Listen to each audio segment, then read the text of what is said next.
அமைச்சர்கள் எப்படி இருக்க வேண்டும் என்று பெரிய புராணத்தில் 2 புராணங்களின் மூலம் கூறுகின்றார் சேக்கிழார் பெருமான். மனுநீதி சோழன் புராணத்திலும் சிறுத்தொண்டர் புராணத்திலும்.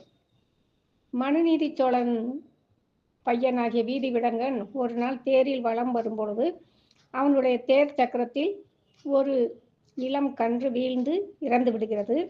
அதனால் அவன் தாய் பசு போய் ஆராய்ச்சி மணியை அடிக்கிறது.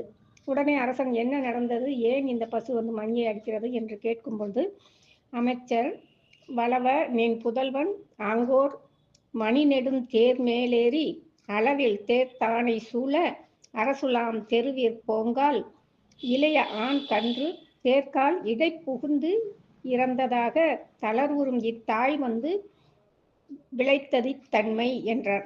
மனுவேந்தனே, நின் மகன் அந்த மாட வீதியில் மணிகள் கட்டிய நெடியதொரு தேரின் மேல் ஏறி அளவற்ற தேர்களும் சேனைகளும் தன்னை சூழ்ந்து வர அரசர்கள் உலா போகும் அரச வீதியில் புகும்பொழுது ஒரு பசுவின் இளங்கன்று ஒன்று அத்தேர் உருளையின் இடையே புகுந்து இறந்ததாக அதனால் தளர்வுற்ற தாய் பசுவானது இவ்விடத்து இம்மணியை அசைத்தது என்றார்.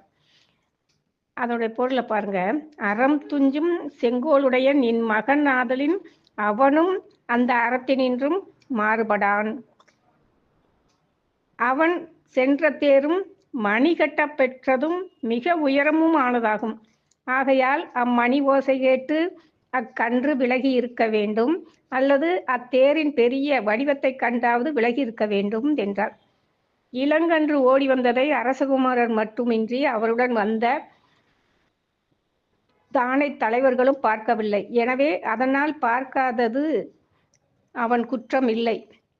அத்தேர் சென்ற வீதி அரசர்க்குரிய பெருவீதியே அன்றி ஏனையோரும் செல்லக்கூடிய பொது வீதி அன்று. அத்தேர் சென்றதும் மிக வேகம் இல்லை, மென்மையாகவே சென்றது.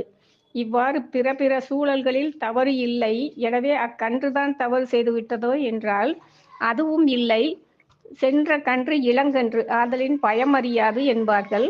அக்கன்று புகுந்ததும் முன் சக்கரம் என்றால் அரசிலங்குமரனும் அறிந்திருப்பான், பிறரும் அறிந்திருப்பர். அவ்வாறின்றி நடுவே புகுந்தது என்றார்.